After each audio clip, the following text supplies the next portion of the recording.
ಭಾರತೀಯ ನಾಗರಿಕ ಸುರಕ್ಷಾ ಸಂಹಿತೆಯ ಸೆಕ್ಷನ್ 61ನ ಪ್ರಕಾರ ಒಂದು ವೇಳೆ ಒಬ್ಬ ವ್ಯಕ್ತಿ ಲಾಫುಲ್ ಕಸ್ಟಡಿಯಿಂದ ಎಸ್ಕೇಪ್ ಆಗಿದ್ದರೆ ಅಥವಾ ಆತನನ್ನು ಯಾರಾದರೂ ಒತ್ತಾಯದಿಂದ ಲಾಫುಲ್ ಕಸ್ಟಡಿಯಿಂದ ಆತನನ್ನು ತೆಗೆದುಕೊಂಡು ಹೋಗಿದ್ರೆ ಆ ವ್ಯಕ್ತಿ ಯಾವ ಕಸ್ಟಡಿಯಲ್ಲಿದ್ನೋ ಅಂದರೆ ಯಾರ ಕಸ್ಟಡಿಯಲ್ಲಿ ಇದ್ನೋ ಆ ಒಂದು ವ್ಯಕ್ತಿ ಇಮಿಡಿಯೇಟ್ ಆಗಿ ಆತನನ್ನು ಹಿಡಿಯುವುದಕ್ಕೆ ಪ್ರಯತ್ನ ಮಾಡಬೇಕು ಮತ್ತು ಆತನನ್ನು ಅರೆಸ್ಟ್ ಮಾಡಬೇಕು.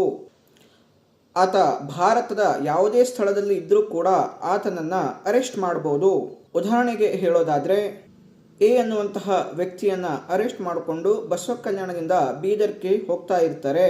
ಅಲ್ಲಿ ಆ ವ್ಯಕ್ತಿ ಆ ದಾರಿ ಮಧ್ಯೆ ತಪ್ಪಿಸ್ಕೊಂಡು ಓಡ್ತಾ ಇದ್ರೆ ಅಥವಾ ಯಾರೋ ಬೇರೆ ವ್ಯಕ್ತಿಗಳು ಆ ಒಂದು ಕಸ್ಟಡಿಯಿಂದ ಅದನ್ನ ತಪ್ಪಿಸ್ಕೊಂಡು ಓಡೋಗ್ತಾ ಇದ್ರೆ ಯಾವ ಆಫೀಸರ್ ಅಥವಾ ಪರ್ಸನ್ ಬಸವ ಕಲ್ಯಾಣದಿಂದ ಬೀದರ್ಗೆ ಕರೆದುಕೊಂಡು ಬರ್ತಾ ಇದ್ದಾರೆ, ಯಾರ ಕಸ್ಟಡಿಯಲ್ಲಿ ಆತ ಇದ್ದಾನೋ ಆ ವ್ಯಕ್ತಿ ಇಮಿಡಿಯೇಟ್ ಆಗಿ ಆ ಓಡೋಗ್ತಾ ಇರುವಂಥ ವ್ಯಕ್ತಿಯನ್ನು ಚೇಂಜ್ ಮಾಡಬೇಕು.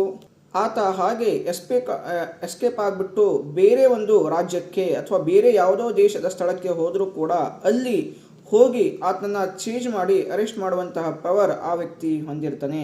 ಆಮೇಲೆ ಈ ರೀತಿ ಚೇಂಜ್ ಮಾಡಿಕೊಂಡು ಅರೆಸ್ಟ್ ಮಾಡುವಂತಹ ವ್ಯಕ್ತಿ ಅಂದರೆ ಕಸ್ಟಡಿಯನ್, ಆತನಿಗೆ ಯಾವುದೇ ರೀತಿಯ ವಾರಂಟ್ ಅವಶ್ಯಕತೆ ಇಲ್ಲ. ಆ ವ್ಯಕ್ತಿ ಪೊಲೀಸ್ ಆಫೀಸರ್ ಆಗಬೇಕು ಅನ್ನುವಂಥ ಕಂಡೀಷನ್ನು ಕೂಡ ಇಲ್ಲಿ ಅಪ್ಲೈ ಆಗೋದಿಲ್ಲ. ಅಂದರೆ ಇಲ್ಲಿ ಯಾವ ವ್ಯಕ್ತಿಯ ಕಸ್ಟಡಿಯಲ್ಲಿ ಇರ್ತಾನೋ ಆತನಿಗೆ ಒಂದು ಸ್ಪೆಷಲ್ ಪವರನ್ನು ಕೊಡಲಾಗಿದೆ. ಆತನ ಕಸ್ಟಡಿಯಿಂದ ಆ ವ್ಯಕ್ತಿ ತಪ್ಪಿಸಿಕೊಂಡಾಗ ಆತನನ್ನು ಚೇಂಜ್ ಮಾಡಿ ಮತ್ತೆ ಅರೆಸ್ಟ್ ಮಾಡೋದಕ್ಕೆ ಆ ವ್ಯಕ್ತಿಗೆ ಏನು ಅವಶ್ಯಕತೆ ಇಲ್ಲ, ವಾರಂಟ್ ಅವಶ್ಯಕತೆ ಇಲ್ಲ ಮತ್ತು ಆತ ಪೊಲೀಸ್ ಆಫೀಸರ್ ಇರಬೇಕು ಅನ್ನುವಂಥ ಅವಶ್ಯಕತೆ ಕೂಡ ಇಲ್ಲ.